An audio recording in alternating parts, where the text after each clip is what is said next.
Today we are at the Ela Historical Society, and it is September 1st, 2018. I'm with Paul Runkel, and he is a longtime resident from Lake Zurich from the 1940s and 50s, and he's also written a book about how things were way back then.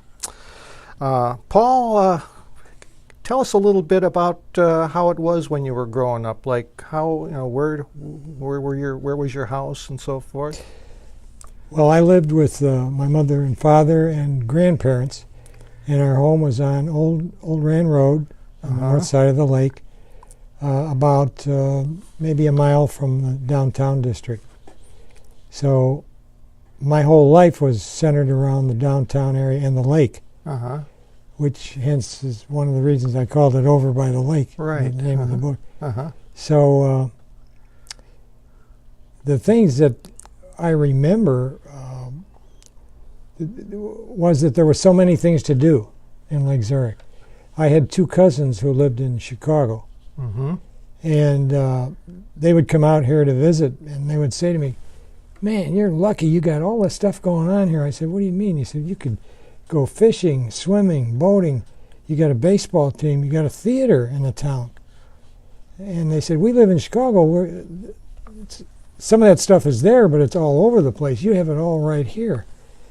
And I thought about that. What my cousin said stuck with me forever. Lake Zurich was a wonderful, varied, different kind of a place for a kid to grow up. Right. There's so many great things going on, and you're exposed to all of this. Yeah.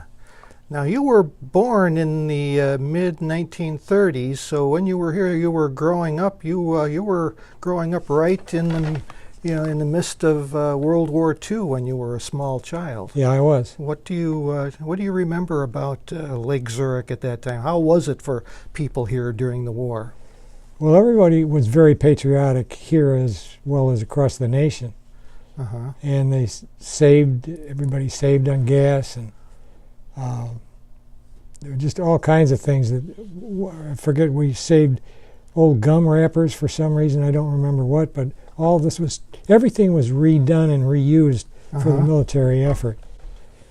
And one of the more fun things I remember about the war was that my dad was an air raid warden. And the town had a number of them, and the idea was to make sure that when we had an air raid drill, all the lights would go off, there'd be no noise, and everybody'd be quiet, and it was a very strange feeling to go from normal living and all the noise going on to nothing, complete silence. And I would talk about that in my years after leaving Lake Zurich. And people would say, "Yeah, that's kind of silly, though. Who wants to bomb Lake Zurich in World War II?" And I said, "Yeah, you're right." But recently, when I say recently, in the last 15 to 20 years, I've read articles that our scientific community was afraid that Hitler would develop rockets that would cross the Atlantic. And they already were able to shoot them into England. Right. And the scientists said it isn't that long before they're going to be shooting them in New York and then Chicago. And if they shoot them at Chicago, they could miss and hit Lake Zurich. So you're kind of in the gun's eye. Right. Oh, okay. So we don't want to take this lightly. So I think people would have been a lot more quiet back then than they were. They kind of took this as a joke. Right. But it really wasn't. So they had blackouts and stuff going on? Blackout, complete. Sound out. Nobody. You couldn't talk. Shut your windows. Why that? Well, because voices carry when everything else is quiet. And if you've ever stood down by the lake at night, you can hear people talk on the other side of the lake. Okay. So sound travels, and that's what they were concerned about. Okay. Wow. How was it in the town back then? The kind of were people pretty conservative with their cars and stuff? I mean, it was during the war. What do you remember about anything about you'd only be 5-10 years old, I guess. So, well, I remember that people took extraordinary good care of all of their items and equipment, whether it be a car or a bicycle or a radio, because everything being manufactured in those years was being manufactured for the war effort. And I remember telling my dad, and I think this was around 1944, he said, well, what do you want for Christmas? I said, I want a bike, new bike. And he said, we can't get you a bike because no bikes are being made.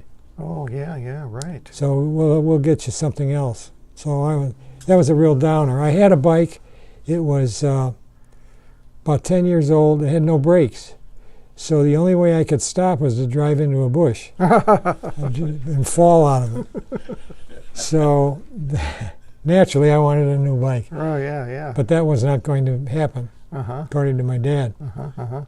So that Christmas Eve, we had gone out to dinner, and my dad disappeared somewhere, and I didn't know where he went. And he came back, and we finished our dinner. And by that time, I was a little too old for Santa Claus, so we were opening gifts on Christmas Eve. So I walked back into the house, and there's this brand new bike sitting next to the tree. What it was a completely refurbished and reconditioned Schwinn bike. Oh. It looked like it was brand new. There were shops, this one in particular was in Elgin, but there were shops that did all this kind of work during the war. Wow. So that people could get something that looked like a new bike, and it basically almost was. Wow. So let's see. I understand you liked baseball a lot as a kid. Did. I played a lot of baseball, and it's my favorite sport. I was decent at it, I could always make the team, but we had some kids in Lake Zurich who were really good. The Prouty brothers, to name a couple, and George Schwartz, Mike Rizzo. There were just a number of kids who were really, really good, and we always had a winning team because of that. Was there any other sports like that were popular or that you were into also? Well, I was into golf because my dad was a very good golfer and played a lot of golf as a kid, which not all kids did back in that era. It was a little too expensive. My dad belonged to Biltmore Country Club, which still exists. Right. But back in the day, he used to call it a poor man's country club because it really wasn't that private or that expensive. It was just a place where you could join up and play golf on a decent course. You mentioned a couple things that went on in school. One thing was that you had a little problem telling your girlfriends apart. Tell us about that. A couple of Marys, was it? Yes. My parents had a good friend. Mrs. Best was her name. She had a daughter who was a year younger than I, Mary Best, and Mary went to Ela Vernon High School, as I did. So we kind of grew up together as little kids, and then grade schoolers, and then high schoolers. And there was never any dating, was not an issue. We were just good friends. And in high school, though, I discovered another girl, by the name of Mary, who I wanted to date. Okay. And so I worked up my courage and called this other Mary on the phone and started to ask her out for a dance. And as I went into this discussion of the dance and how much fun it might be, I began to hear this giggling going on in the background. And I'm wondering, what's going on? And finally, this voice on the other end says, "Paul Runkel, you klutz. You called the wrong Mary. This is your friend Mary Best." So I didn't get the date, obviously. As you say, you got to keep your Mary straight. Yeah. So were you a pretty good kid in school, or did you cut any classes ever? I was a very good kid in school. I liked school. But yeah, we did cut class once, and it's kind of funny. We were juniors or seniors. I hung around with Bob Anson, Tony Petrakovitz, Pete Altman, and I. It was like the four of us were always together. So this one day, we decided we weren't going to class that afternoon. We're cutting out. So the bell rang for 1 o'clock homeroom. Everybody's running to the homerooms, and we go out the door and get in Tony's car and drive away. In 30 minutes, Mr. Wessner had called all of our parents, and the chief of police, who I think, or maybe he was assistant chief, Bill Preem, had called the school and said, you got 4 kids in a car that are leaving town there. It looks like they're heading to Barrington. So in 30 minutes, they knew we were gone. They knew where we were going. And when I told this story about 15 years ago, when the United States was still looking for Osama bin Laden, and I said, you should have had Mr. Wessner and Bill Preem help look for Osama bin Laden. They'd have found him in 30 minutes. So I just thought it was great that people could figure out where we were so fast. So needless to say, we were not very popular at home for a while. Can we talk a little bit about your book, Over by the Lake? Sure. I read Over by the Lake, and I got to say it was delightful. You have a great humorous way of writing, and with a little bit of humor. It was a great book. What made you decide to write Over by the Lake?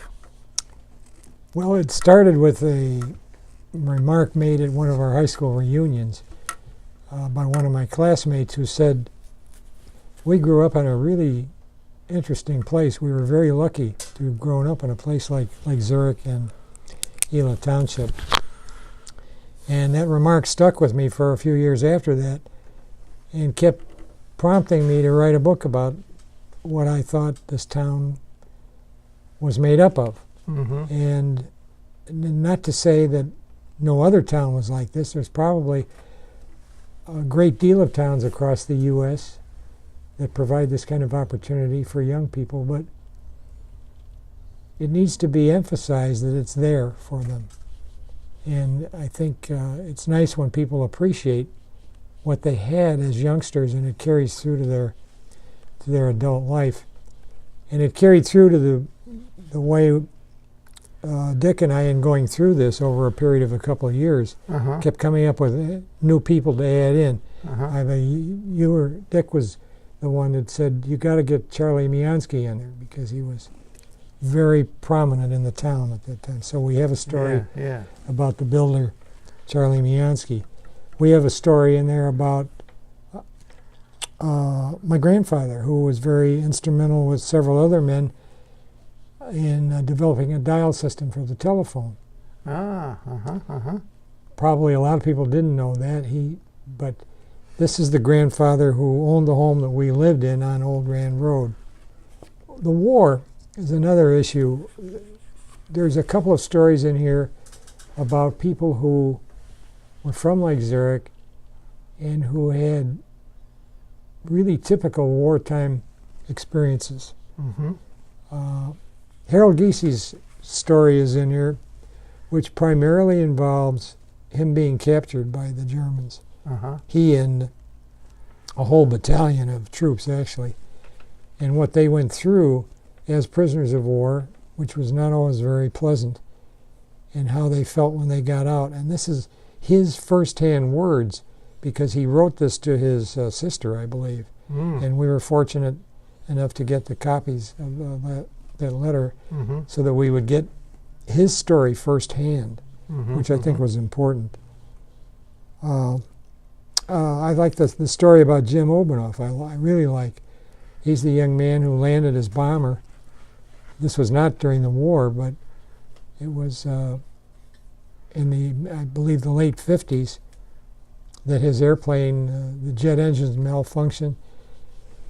And long story short, he is either going to have to dive out of the plane and save himself, or stay there and try to land it and save the plane and one of his co-pilots. So aside from the war, I remember I read the book, and I was really impressed with it. I really loved some of those stories. I think the one maybe that sticks in my mind is one of the funniest is the story about how you were telling when your dad was selling insurance and for the taverns and stuff, and you got into talking about the pastor's wife seeing some naked guy running down to the lake. and how you just would not let go of that. That was a lot of fun. And then I remember your story about reminiscing about this old man named Baker who lived near you and was a grumpy old guy, I guess, and that was a lot of fun. So yeah, there's a lot of great stories in there. What would be your favorite? Do you think? my whole favorite concept about Lake Zurich, and this might have been the name of the book, is 14 Taverns in an Outhouse. To me, that just cracks me up. But I decided to go with Over by the Lake because it's just a little, perhaps, nicer. Not that there was anything wrong with all the liquor license or taverns. It just so happened that a town like Lake Zurich that had boat rental, fishing equipment, all for sale. It's almost instinctive that you're going to be selling beer with it, so you need a liquor license. So that's how it got to be 14. There were probably 5 restaurants and 7 or 8 bars and 3, 4, 5 cocktail lounges, and that's what people did. They drank and they fished and they boated, and Lake Zurich was, for many people, a vacation spot from the city. Yeah. People would come out. Oh, definitely. It was only a day away, by car. Yeah.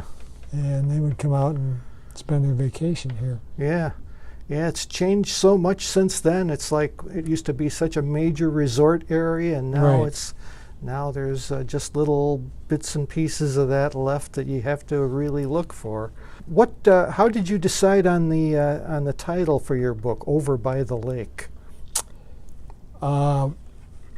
Came from a lot of family and friends that we had in Chicago, and they always talked about Over by the Lake, which to them, obviously, that was Lake Michigan. They also said things like over by Dare. They would say, I'm going to go to Wrigley Field over by Dare. The over by Dare assumes you know where Wrigley Field is, so I don't have to tell you the address or anything. Over by Dare. Just over by there. So I noticed that in Lake Zurich, when people said it's over by the lake, they meant Lake Zurich. So a lot of this activity, or almost all of it, took place in an area surrounded by, or near the lake, or on the lake. I don't know if you remember my grandfather testing the lake thickness. Oh yeah. For ice, and nobody could go on the lake until he. Oh yeah. And it got to be such a big deal. He had a suit and tie on when he got out there, and he skated up and down in front and said, "See, it's okay now." Now, I assume that by the time you were a kid, any ice harvesting on Lake Zurich was all over. Was there anybody out there cutting up chunks of ice to use for anything? I think there were. I think that's where the town, because most people did not have electric refrigerators in the early 40s. Okay. By the mid-late 40s, many people did. Oh, okay. So when you were a kid, people were still using ice. Oh yeah, they were delivering it. I don't know. I don't remember if it was every day or a couple times a week. It sat in a box. It was called an ice box. Right. For years after that, my grandmother never could say refrigerator. It's in the ice box. Exactly. Well, I know Lake Zurich used to have a couple of big ice companies on the lake, big houses where they would send guys out sawing ice and then carting it back up into these big buildings and then taking it into Chicago by train and that. But by the time you were a kid, I think those were gone. So it must have been way scaled back. Yeah. So Paul, I'm really happy you came. It was great talking to you today. About your book. By the way, we have Paul's book here at the museum. We have a limited amount of copies available, and I gotta say, this would make a great Christmas present for somebody. So come on in, pick up a copy. For a small donation, you can have it. And it's also available for checkout at our local library, Ela Library. So here again, thanks to Paul again, and we'll talk to you soon. Well, thank you, and you're welcome. Thank you for having me. I'm glad to be here. I'm glad to have been able to write the book and remind people what it was like to live here in the mid-20th century and to remember all the positive attributes that this town had at that time. So thanks again. Thank you.